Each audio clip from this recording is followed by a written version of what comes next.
Komponen utama mobil FCEV adalah fuel cell tangki hidrogen, fuel cell stack yang mengubah hidrogen dan oksigen menjadi listrik melalui reaksi elektrokimia, serta boost converter.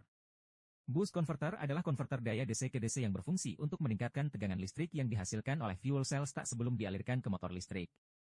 Komponen utama lainnya adalah motor listrik dan PCU Power Control Unit. Fungsi keduanya serupa dengan teknologi hybrid Toyota.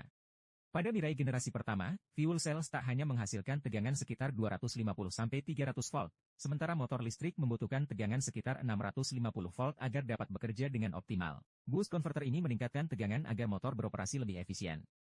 Udara masuk melalui bagian depan kendaraan dan dikumpulkan oleh kompresor udara, yang kemudian mengalirkan oksigen ke fuel cell stack untuk bereaksi dengan hidrogen dari tangki hidrogen bertekanan tinggi. Hidrogen di dalam tangki akan habis, sehingga mobil harus mengisi ulang tangki hidrogen di stasiun pengisian hidrogen atau hydrogen refueling station. Pengisian ulang dilakukan dengan menghubungkan nozzle dispenser hidrogen ke port pengisian bahan bakar pada kendaraan. Selama pengisian, hidrogen terkompresi hingga tekanan tinggi 700 bar dalam waktu sekitar 3 menit.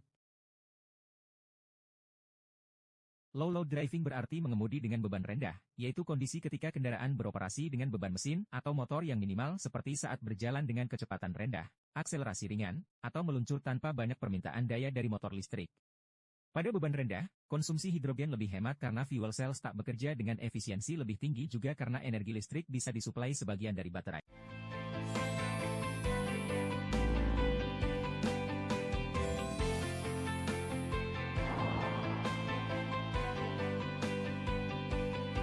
High load driving berarti mengemudi dengan beban tinggi, yaitu kondisi ketika kendaraan memerlukan daya besar untuk berakselerasi cepat, mendaki tanjakan, atau membawa beban berat.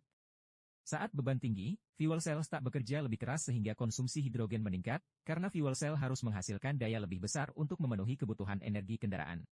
Jika permintaan daya melebihi kapasitas instan dari fuel cell, maka sistem mengambil tambahan energi dari baterai untuk membantu memberikan tenaga ekstra.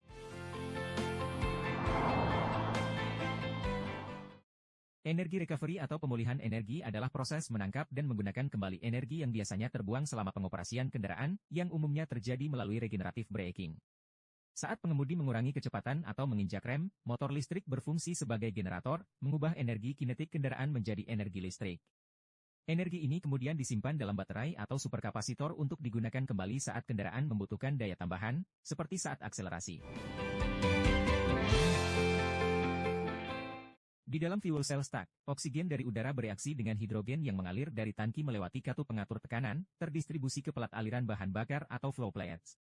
Lalu hidrogen terurai menjadi ion hidrogen dan elektron dengan bantuan katalis platinum pada elektroda anoda. Ion hidrogen bergerak melewati membran elektrolit proton disebut dengan PEM atau proton exchange membran menuju elektroda katoda, sementara elektron mengalir melalui rangkaian listrik eksternal, menghasilkan arus listrik yang digunakan untuk menggerakkan motor listrik.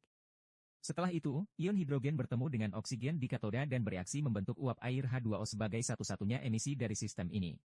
Uap air ini kemudian dibuang melalui knalpot khusus.